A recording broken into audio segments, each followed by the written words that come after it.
ट्रस्टच्या वतीने आयोजित आजच्या शिर्डी येथील या पत्रकार परिषदेमध्ये सर्व डिजिटल तथा प्रिंट माध्यमांच्या मान्यवर प्रतिनिधींचे मनपूर्वक स्वागत। माझ्या समवेत या पत्रकार परिषदेमध्ये आवर्जून माजी खासदार भाऊसाहेब वागचौरे, सोबतच आमचे वाहने साहेब, परदेशीजी, सुहास वाहनेजी, परदेशीजी, नाना भावकेजी, आमच्या सपनाताई, ह्या सगळ्या मंडळी उपस्थित आहेत आणि काही महत्त्वाचे मुद्दे आपल्यासोबत शेअर करणं गरजेचं होतं। मातृतीर्थ ते शिवतीर्थ मुक्त संवाद अभियानाचा आजचा 22वा दिवस आहे।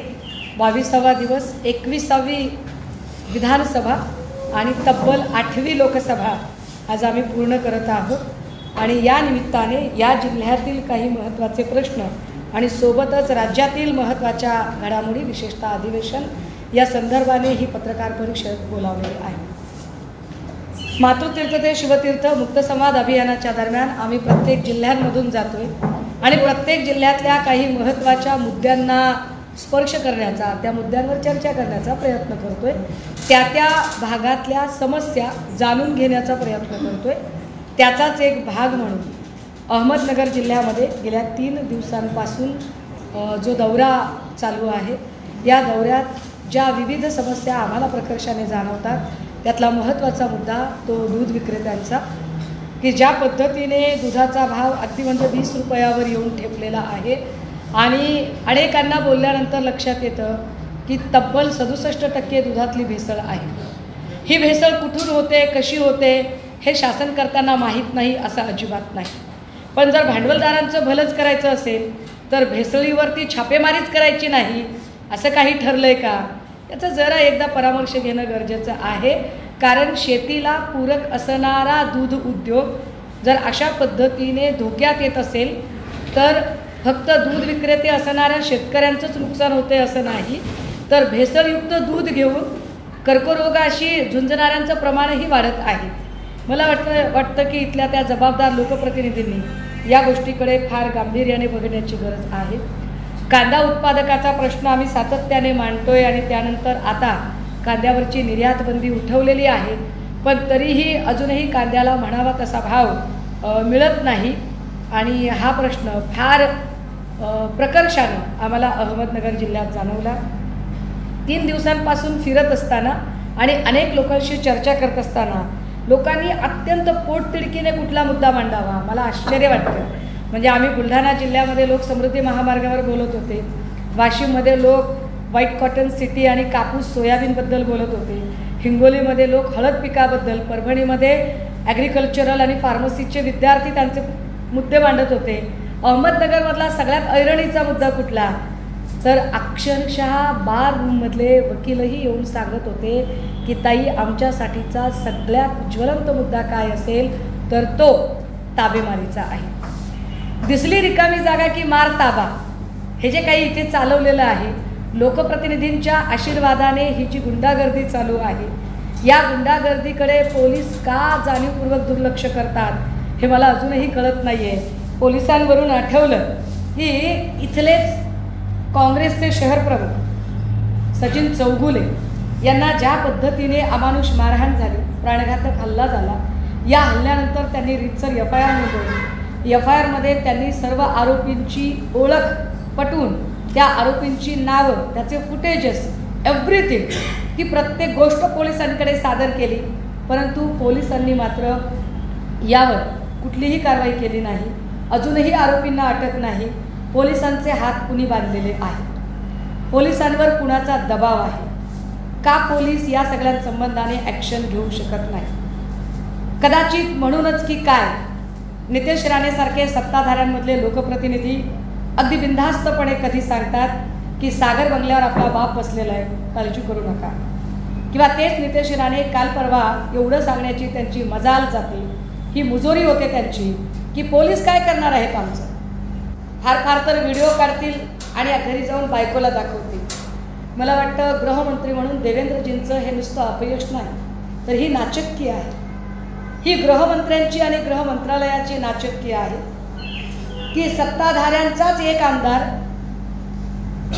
ज्यांच्यासाठी रोज भाटगिरी करतो ते गृहमंत्री देवेंद्र फडणवीस, त्या देवेंद्र फडणवीस साहेबांच्या गृह मंत्रालयातल्या कर्मचाऱ्यांनाच अक्षरशः वाकोल्या दाखवतोय, मुजोरीने सांगतोय की तुम्ही माझं काहीच वाकडं करू शकत नाही, तुम्ही काढलेले व्हिडिओ फार तर तुम्ही तुमच्या बायकोला दाखवू शकाल. हा मस्तवालपणा, हा माजोरडेपणा, ही सत्तेची धुंदी, हा सत्तेचा कैफ जर सत्ताधारी आमदारांमध्येच एवढा दाटलेला असेल तर पोलीस यंत्रणेबद्दल, कायदा सुव्यवस्थेबद्दल सर्वसामान्यांच्या मनात धाक कसा तयार होईल आणि मुळात पोलीस खात्याबद्दलची आदराची भावना अशाने संपून जाईल. आणि याला कारण पुन्हा एकदा म्हणजे वारंवार आम्हाला नाईलाजाने पुन्हा पुन्हा देवेंद्रजींवरती बोट उचलावं लागतं, कारण हे देवेंद्रजींचं पाप आहे की त्यांनी पोलीस खात्याची सगळी गरिमा मलिन केलेली आहे.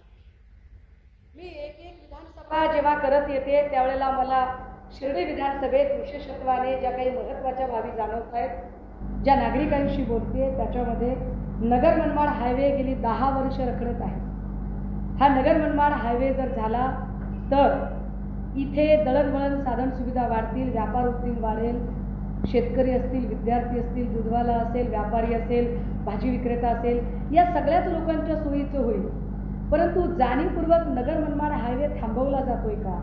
कुणाच्या सोयीसाठी आणि कुणाच्या राजकीय लाभासाठी म्हणून या गोष्टी केल्या जातात.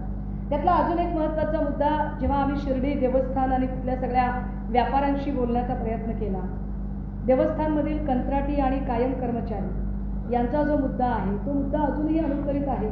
त्यावर तर काही म्हणजे उत्तरच सापडलेलं नाही. 598 कर्मचारी संस्थानामधले, देवस्थानच्या 598 कर्मचाऱ्यांना अजूनही कायम केलं जात नाही. त्यांचा लढा, त्यांचं आंदोलन चालू आहे. एकीकडे देवस्थानावरती गब्बर श्रीमंत झालेले लोक, सत्तेतून पैसा आणि पैशातून सत्ता, या दुष्टचक्राला ते वारंवार गतिमान करत आहेत. पण दुसरीकडे 7-8 हजारावर काम करणारे लोक जे आउटसोर्सिंगचे बळी आहेत, ठेकेदारांचे बळी आहेत. ठेकेदार त्यांना गिनत नाही, कारण ठेकेदारांवर अधिकाऱ्यांचा वचक नाही. आणि अधिकाऱ्यांवर का वचक नाही? कारण अधिकाऱ्यांवर राज्यकर्त्यांचा वर्ग हस्त आहे. इथले आमदार, खासदार, मंत्री हे राज्यकर्त्यांवर अधिकाऱ्यांवर त्यांचा एवढा आशीर्वाद आणि वरद हस्त आहे की ते ठेकेदारांवरती काहीच बोलत नाही. आणि ठेकेदार वाटेल तशी कंत्राटी कर्मचाऱ्यांची पिळवणूक करतो. येणाऱ्या काळात, म्हणजे आज मी फक्त मुक्तसंवादासाठी आली, येणाऱ्या काळात मी जेव्हा येईल त्यावेळेला 598 कर्मचाऱ्यांचा मुद्दा हा माझ्यासाठी शिर्डीतला अत्यंत महत्त्वाचा आणि प्रायोरिटीचा मुद्दा असेल. फूल विक्रेते आणि या सगळ्या मंडळींशी बोलताना अजून एक महत्त्वाची बाब जाणवली. शिर्डी देवस्थानामध्ये आधी बेल, फूल, प्रसाद काय जे असेल ते लोक भाविक फक्त श्रद्धेने घेऊन जात होते. परंतु गेल्या काही काळामध्ये या फूल विक्रेत्यांनाच मज्जाव करण्यात आला, कारण मंदिराच्या आत फूल नेऊ दिलं जात नाही. कित्येक फूल विक्रेते आज अक्षरशः फुलांच्या करंड्या आमच्या समोर करून सांगत होते की ताई, आमच्या गोरगरिबांचा तुम्ही हे म्हणणं एवढं ऐकून घ्या, आमची चूल याच्यावर आहे, आमची रोजीरोटी याच्यावर आहे, गोरगरिबाची भाकर याच्यावर आहे. जर ही फुलं विकलीच गेली नाही, हे बेलफूल विकलं नाही तर घराच्या चुली कशा पेटतील?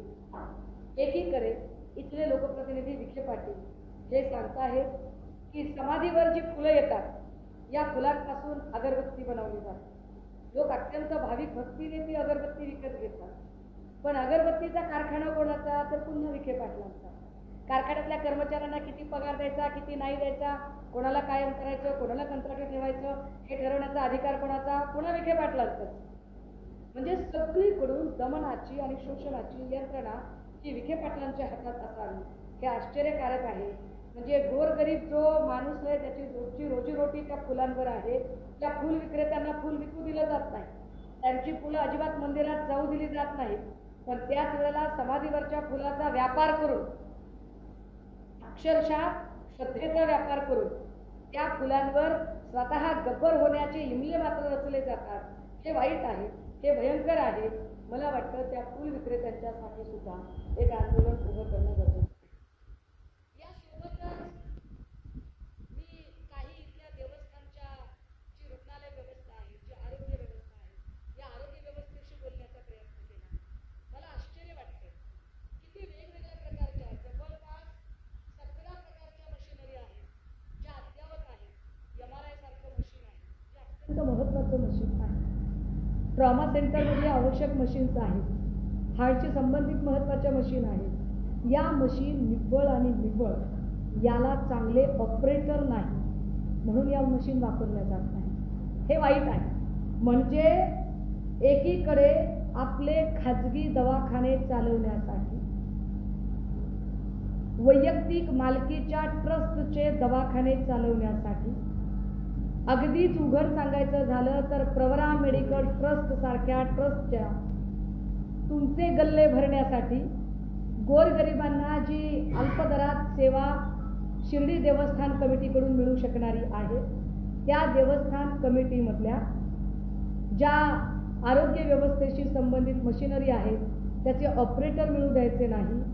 मला ही माहिती धक्कादायक वाटते की देवस्थान कमिटीच्या वतीने जी रुग्णसेवा चालवली जाते त्यातल्या ज्या आवश्यक महत्त्वाच्या ज्या जागा आहेत, ज्यातले तब्बल 97 डॉक्टरांच्या जागा आज घडीला रिक्त आहेत. या 97 जागा रिक्त असणे म्हणजे एका अर्थाने ठरवून गोरगरिबांची नाकेबंदी करत, म्हणजे नाक दाबलं की तोंड उघडते, ठरवून गोरगरिबांनी आपल्या खिशाला टाचन देत, जीवाला चिमटा काढत पुन्हा यांच्या खाजगी ट्रस्टमध्ये गेलं पाहिजे अशा पद्धतीची दमन यंत्रणा जी आखली जाते ही दमन यंत्रणा वाईट आहे. मी वेगवेगळ्या जेव्हा सेगमेंटमध्ये लोकांशी बोलते तेव्हा मला अजून एक मोठी गोष्ट पुढे येते की देवस्थान कमिटीची तब्बल 150 कोटीची शाळेची इमारत बांधून तयार आहे. या शाळेच्या इमारतीमधून खूप साऱ्या गोरगरिबांच्या लेकरांना शिक्षण मिळू शकतं, पण पुन्हा स्वतःचा ट्रस्ट चालवण्यासाठी, स्वतःचा खाजगी फायदा बघण्यासाठी, स्वतःच्या शिक्षण संस्थांमधनं गडगंज फीस लाटण्यासाठी या शाळा चालूच होत नाही. आणि कारण दाखवलं जाते की पंतप्रधानांची वेळ मिळाल्यावर आम्ही त्या इमारतीचं उद्घाटन करू. हे वाईट आहे. म्हणजे पंतप्रधानांची वेळ कदाचित त्यांना लवकर मिळणारच नाही, आचारसंहितेत ते उद्घाटन करू शकणार नाहीत आणि याचा अर्थ जे चालू वर्ष आहे त्याचं सुद्धा ॲडमिशन होऊ शकणार नाही. अशा पद्धतीने ही जी शोषण यंत्रणा आहे, या शोषण यंत्रणेच्या विरोधात शिवसेना उद्धव बाळासाहेब ठाकरे आवाज उठवत राहील. नुसता आवाज उठवणे, नुसती पत्रकार परिषद घेणे एवढ्यापुरते सीमित नसेल तर येणाऱ्या काळात पक्षाच्या वतीने एक सर्वंकष आंदोलनसुद्धा यावर उभं केलं जाईल. मला यासोबतच राज्यातला एक महत्त्वाचा मुद्दा मांडणं फार गरजेचं वाटते. तो महत्त्वाचा मुद्दा असा की विशेष अधिवेशन बोलावलं जाते आणि विशेष अधिवेशनाचा जो मसुदा माझ्याकडे आलेला आहे त्यानुसार भारतीय संविधानाच्या अनुच्छेद 30च्या खंड 1 मध्ये निर्दिष्ट केलेल्या अल्पसंख्याक शैक्षणिक संस्था व्यतिरिक्त इतर शैक्षणिक संस्था तसेच खाजगी शैक्षणिक संस्था राज्याकडून अनुदान प्राप्त असो किंवा नसो यामधील प्रवेशाच्या एकूण जागांच्या 10% आणि राज्याच्या नियंत्रणाखालील लोकसेवांमधील सर्व पदांवरील सरळ सेवा भरतीचे एकूण नियुक्तीच्या 10% इतकं आरक्षण सामाजिक व शैक्षणिकदृष्ट्या मागास वर्गासाठी आखून ठेवण्यात येईल असा एक या मसुद्यामध्ये मुद्दा आहे. मी वाक्य परत रिपीट केलं पाहिजे, शेवटचे वाक्य की 10% आरक्षण सामाजिक व शैक्षणिक मागास वर्गासाठी स्वतंत्रपणे आखून ठेवण्यात येईल. मला असं वाटतंय की मराठा भावंडांचं जे आंदोलन चालू आहे त्या आंदोलनामध्ये आर्थिक मागास हा मुद्दा फार प्रकर्षाने पुढे आलेला आहे आणि या मसुद्यात नेमका आर्थिक शब्द गायब आहे. म्हणजे पुन्हा एकदा मराठा भावंडांच्या सोबत हे सेशन घेतल्याचा आणि एक बनाव करण्याचा प्रयत्न केला जातो. मी आठवण करून दिली पाहिजे की धनगर समुदायाच्या संबंधाने आरक्षणाचा जो विचार, जे काही निर्देश स्टेट गव्हर्नमेंटने अर्थात महाराष्ट्र सरकारने मध्ये देण्याचा प्रयत्न केला, यावर हरकती नोंदवल्यानंतर ऑनरेबल हायकोर्टने एक मुद्दा सांगितला आहे. ऑनरेबल हायकोर्टने स्पष्टपणे सांगितले आहे की प्रकरण 3 मूलभूत हक्क फंडामेंटल राईट्सशी संबंधित त्याचं व्हायोलेशन होईल अशी कुठलीही कृती राज्य सरकारला करता येत नाही. फंडामेंटल राईट्सशी संबंधित ज्या गोष्टी आहेत त्या सर्वतः करण्याचा अधिकार हा संसदेकडे आहे. तरीसुद्धा इथे अधिवेशन होत आहे, मराठा भावंडांना मिळावं का? नक्की मिळावं. मराठा भावंडांच्या हक्कांचा विषय आहे का? ओके, आम्ही सोबत आहोत. परंतु मराठा भावंडांना देण्याची शासनाची नियत आहे का, हा खरा प्रश्न आहे. कारण जर ऑनरेबल हायकोर्टने आत्ता सांगितलं SC STच्या संबंधाने बोलताना की हा जो विषय आहे हा कम्प्लिटली पार्लमेंटकडे विषय आहे, स्टेट गव्हर्नमेंट त्यात बोलू शकणार नाही, तर मला असं वाटतं की जे विशेष अधिवेशन आत्ता होत आहे हे विशेष अधिवेशन हे स्टेटचं नाही, हे पार्लमेंटचं अधिवेशन व्हायला हवं. स्टेट गव्हर्नमेंटने फार तर असेंब्लीमध्ये एक रिझोल्युशन पास करायला हवं, एक ठराव पारित करायला हवा आणि ते रिझोल्युशन त्यांनी पार्लमेंटकडे पाठवावं लागेल आणि पार्लमेंटमध्ये ते पाठवू शकतात. कारण सत्ता भाजपाची आहे केंद्रात आणि राज्यात, आणि राज्यातले जे आताचे मुख्यमंत्री उपमुख्यमंत्री आहेत, दादा असतील किंवा शिंदेसाहेब असतील, यांच्या पाठीशी महाशक्ती आहे. महाशक्तीची खरंच नियत असेल, इच्छाशक्ती असेल आणि टिकणारं आरक्षण त्यांना द्यायचं असेल, टिकणारं हा शब्द फार महत्त्वाचा आहे, टिकणारं आरक्षण त्यांना द्यायचं असेल तर त्यांनी इथे रिझोल्युशन पास करून ते रिझोल्युशन पार्लमेंटकडे पाठवण्याची जास्त गरज आहे. मला वाटतं या सगळ्या मुद्द्यांवरती फार तातडीने आम्हाला भूमिका मांडणं गरजेचं वाटलं. कारण पुन्हा हे संपूर्ण मराठा समुदायाची किंवा एकूण OBC समुदायाची यांची दिशाभूल करू शकतात. ती दिशाभूल होऊ नये म्हणून ही मांडणी करणं गरजेचं वाटतं. थँक्यू. महत्त्वाच्या एका वृत्तवाहिनीकडून आलेलं ड्राफ्टिंग आहे.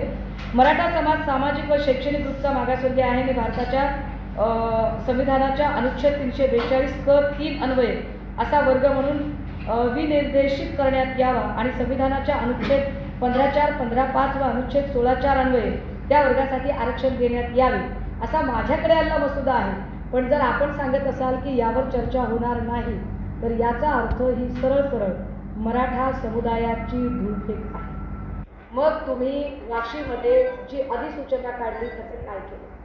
वाशीत जी अधिसूचना काढली होती, अधिसूचनेचा अध्यादेशमध्ये परिवर्तन होणे गरजेचे असते. अधिसूचनेचा जोपर्यंत अध्यादेश निघत नाही तोपर्यंत त्याचा शासन निर्णय होत नाही, त्याचा कायदा होत नाही.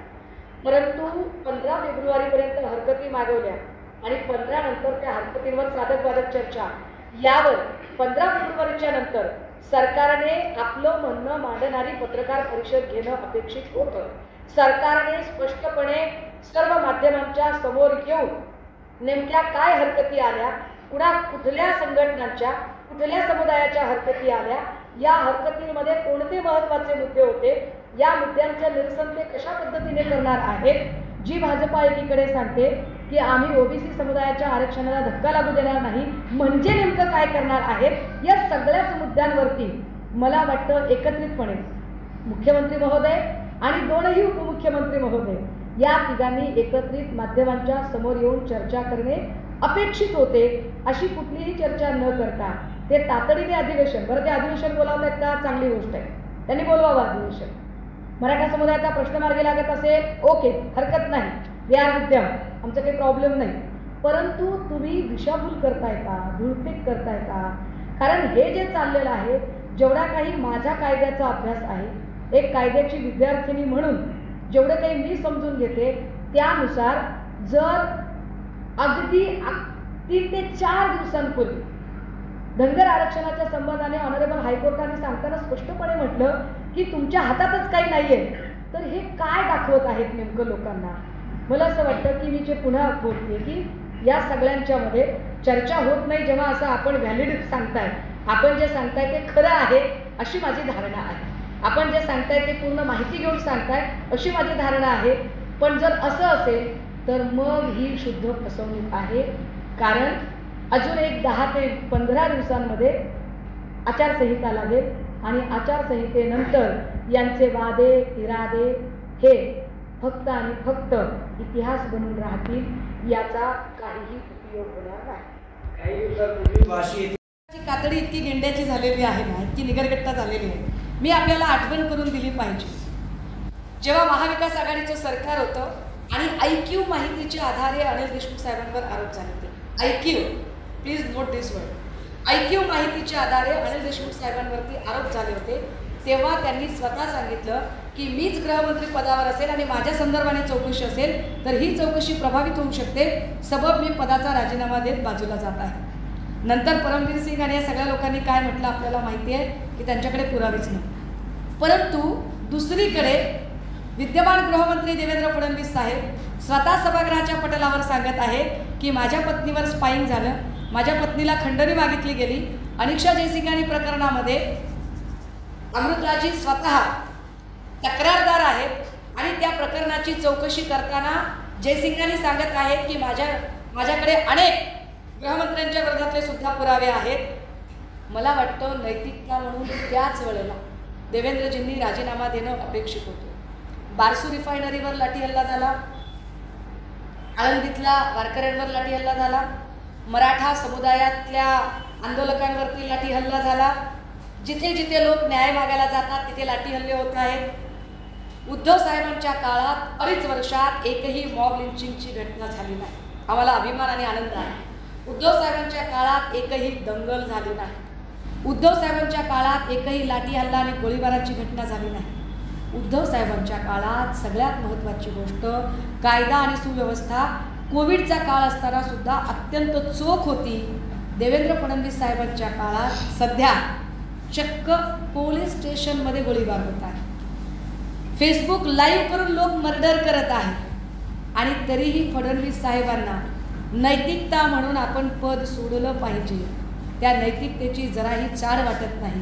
हे दुर्दैवी आहे आणि याचाच परिणाम म्हणून त्यांच्या भाटगिरी करणारी जी ब्रिगेड आहे त्या भाटगिरी करणाऱ्या ब्रिगेडमधले नितेश राणेंसारखी माणसं बेताल वक्तव्य करत पोलिसांबद्दल इतकी मुजोरीची भाषा करतात की ज्यामुळे जनसामान्यांमध्ये कुठलाही धाक राहत नाही. याला अपयश नाही, अपयश हा शब्द लहान ठरेल की गृहमंत्रालयाची नाचक्की आहे की देवेंद्र फडणवीस साहेबांमुळे गृहमंत्रालयाचं जे अवमूल्यन होत आहे, जे रसातळाला जात आहे त्याला जबाबदार फडणवीस साहेब आहे.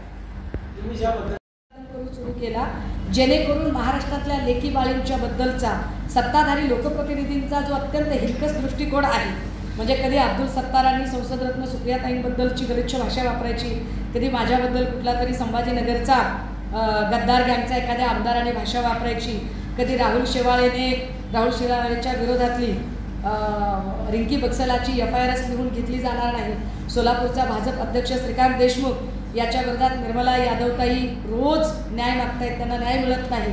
हे जर एकूण चित्र बघितलं तर सत्ताधारी लोकप्रतिनिधीच कसे महिलांच्या बद्दल अत्यंत गलिच्छ आणि हिंकस दृष्टिकोन बाळगत आहेत आणि एकीकडे छत्रपती शिवरायांचं नाव घेणारे, खरं तर शिवरायांच्या मुलखामध्ये शत्रू मुलखातल्या स्त्रीला सुद्धा आई बहीण म्हणून तिची काकणचोळी करून राखण केली जात होती, परंतु शिवरायांचं नाव घेणाऱ्या माणसांना शिवरायांच्या त्या नीतिमूल्यांचा विसर पडत चाललाय आणि सत्ताधाऱ्यांकडून जाणीवपूर्वक महिलांबद्दल असा हिरकस दृष्टिकोन वाढवला जातोय. याच्याच विरोधात ही मुक्त समाजाची चळवळ आहे. मात्र विरोधी पक्षाचे काही नेते अत्यंत खालच्या भाषेत आज टीका करताना दिसत आहेत, कसं पाहताय? नाही, काय होतं माहितीये का, बऱ्याचदा सज्जनासी राहावे सज्जन, ठकासी व्हावे महाठ. राणे पिता पुत्रांनी राज्यसभेचं कंटिन्युएशन मिळवण्यासाठी, please underline this word, Rane पिता पुत्रांनी राज्यसभेचं कंटिन्युएशन मिळवण्यासाठी सगळ्याच मर्यादा ओलांडल्या आणि ज्या अत्यंत हिंकस पातळीला येऊन वक्तव्य सुरू केली. आम्ही शिवसैनिक आहोत, राणा कल्चर आमच्यासाठी नवीन नाही, मातोश्री ठाकरे कुटुंब हे शिवसेनेचं अधिष्ठान आहे आणि कुणी जर मातोश्रीबद्दल गरळ ओकत असेल तर त्याची गैर शिवसैनिक अजिबात करणार नाही. त्यामुळे राणे पिता पुत्रांनी ज्या मर्यादा सोडल्या होत्या तर ठकास महाठक होण्याची कधी कधी गरज पडते. अरे म्हणता कारे येते, पेराल ते उगवते. ज्या पद्धतीने राणेंनी भाषा वापरली एकट्या चिपळूण गुहागरमध्ये नाही, तर त्यांनी जर ही चिथावणीखोर भाषा थांबवली नाही तर महाराष्ट्रातल्या प्रत्येक जिल्ह्यात आणि प्रत्येक शहरात राणे पिता पुत्रांना लोकांच्या रोषाला अशा पद्धतीने सामोरे जावे लागते. चर्चेनंतर अध्यादेश अशी जी एकूण प्रक्रिया आहे, ही प्रक्रिया पाहता मला वाटतं की 15 तारखेच्या नंतर सरकारने संयुक्तपणे माध्यमांच्या समोर येऊन कोणत्या अडचणी आलेल्या आहेत, अडथळे काय आहेत. आम्ही म्हणत नाही की, कारण शेवटी सगळी माणसं आहेत, त्यामुळे आम्ही मुख्यमंत्र्यांची मानवीय बाजू समजूच शकतो, सरकारची मानवीय बाजू आम्ही समजू शकतो, पण नेमके काय अडथळे आहेत, हरकती काय आहेत, हरकती घेताना कुणी ओबीसीच्या कुठल्या संघटनांनी हरकती घेतलेल्या आहेत का, त्यांचे मुद्दे काय आहेत हे सुद्धा लोकांच्या समोर येणं गरजेचं आहे. आणि जर असं सगळं असेल आणि तरीही जर हे म्हणत असतील की नाही आता आम्ही अध्यादेश करू, तर तो अध्यादेश टिकेल का? जर तुम्ही त्या हरकतींचा विचारच केला नाही तर उद्या ती हरकत घेणारी माणसं न्यायालयात जाणार नाहीत कशावरून? उद्या पुन्हा सुप्रीम कोर्टामध्ये ते प्रलंबित राहणार नाही कशावरून? त्यामुळे या सगळ्यांना जर एक पक्क स्वरूप द्यायचं असेल, टिकणार स्थायी असं आरक्षण द्यायचं असेल तर मला असं वाटतं की यामध्ये इथं रिझोल्युशन पास करून ते पार्लमेंटकडे पाठवा आणि तातडीनं, हे जास्त गरजेचं आहे. काही दिवसांपूर्वी उद्धव ठाकरेंनी या भागाचा दौरा केला, तसे सुद्धा आता या भागात मात्र शिर्डीच्या लोकसभेच्या जागेचा अजून तिढा सुटलेला नाही. ती जागा काँग्रेसही मागते आणि शिवसेनाही मागते. काय वाटतं, ही जागा कोणाला मिळेल आणि तुमचं एकंदरीत काय वाटतं? आत्ता बऱ्यापैकी 80% लोकसभांच्या जागांचा चर्चा सोडवणुकीच्या मार्गावर आहे. काही 20% जागा अजून राहिलेल्या आहेत. शिर्डी लोकसभेची जागा कोण लढवेल? ती काँग्रेसकडे जाईल का, ती सेनेकडे जाईल का? याहीपेक्षा महत्त्वाचं, महाविकास आघाडी ही जागा अत्यंत ताकदीने लढेल. जो कुठला उमेदवार येईल, तो शिवसेनेचा असेल किंवा काँग्रेसचा असेल, तो उमेदवार म्हणजे बाकीच्या तर सगळ्या कसोट्यांवर तपासला जाईल, पण निष्ठेच्या कसोटीवर सुद्धा तो तपासला जाईल. आणि लवकरच आपल्याला लोकसभेच्या उमेदवाराच्या नावाची घोषणा सन्मान्य पक्षप्रमुखांकडून केलेली ऐकायला मिळेल. बबनराव गोलक देखील या मतदारसंघातून इच्छुक होते, मात्र ते नाराज आहेत. त्याची नाराजी दूर करण्यात नेतृत्वावर अपयश आलं. नाही, असं यश अपयश असं काही नसतं.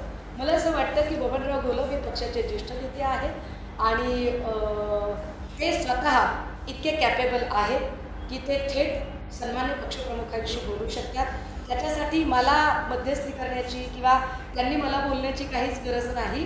गोलक नाना स्वतःसुद्धा पक्षप्रमुखांशी बोलू शकतात. नाराजी वगैरे असं काही चित्र असण्याचं कारण नाही.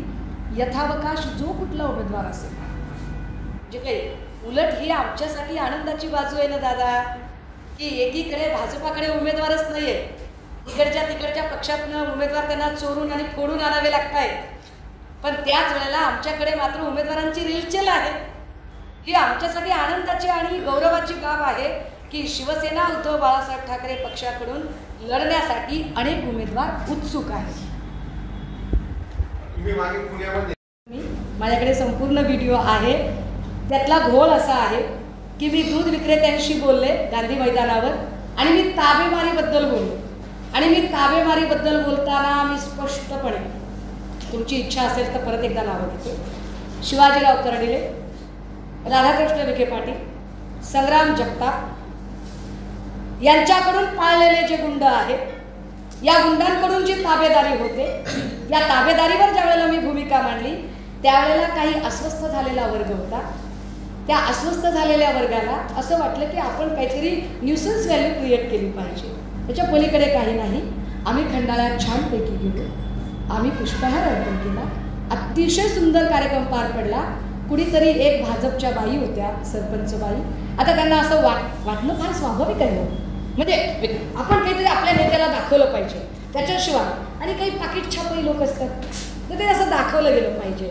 मात्र कालचा छत्रपती शिवरायांचा तो उत्सव अतिशय सुंदर आणि देखणा उत्सव पार पडला. आणि मला असं वाटतं, म्हणजे मी हे आपल्याला आठवण करून दिली पाहिजे की आम्ही सुद्धा, म्हणजे स्वतः देवेंद्र भाऊ असतील किंवा मुख्यमंत्री महोदय असतील किंवा आम्ही सगळे लोक जरी एकमेकांचे विरोधक असतो, काही ठिकाणी आम्ही आमचा विरोध बाजूला ठेवतो आणि संस्कृती म्हणून एकत्र बघतो. कदाचित त्या ज्या कोणी सरपंच बाई होत्या त्या अतिउत्साही होत्या, त्यांच्याही लक्षातच आलं नाही, तरी मी त्यांना शुभेच्छा देते सांगितलं की काही छत्रपती शिवराय ही कोणाची प्रायव्हेट लिमिटेड कंपनी नाही, त्यांच्या नावचा सातबारा कोणाच्या बापाच्या नावावर लिहिलेला नाही. त्यामुळे तो एक उत्सव होता. न्यूसन्स व्हॅल्यू क्रिएट करणाऱ्या लोकांच्याबद्दल I don't want to give any critically comment on it. Okay, next.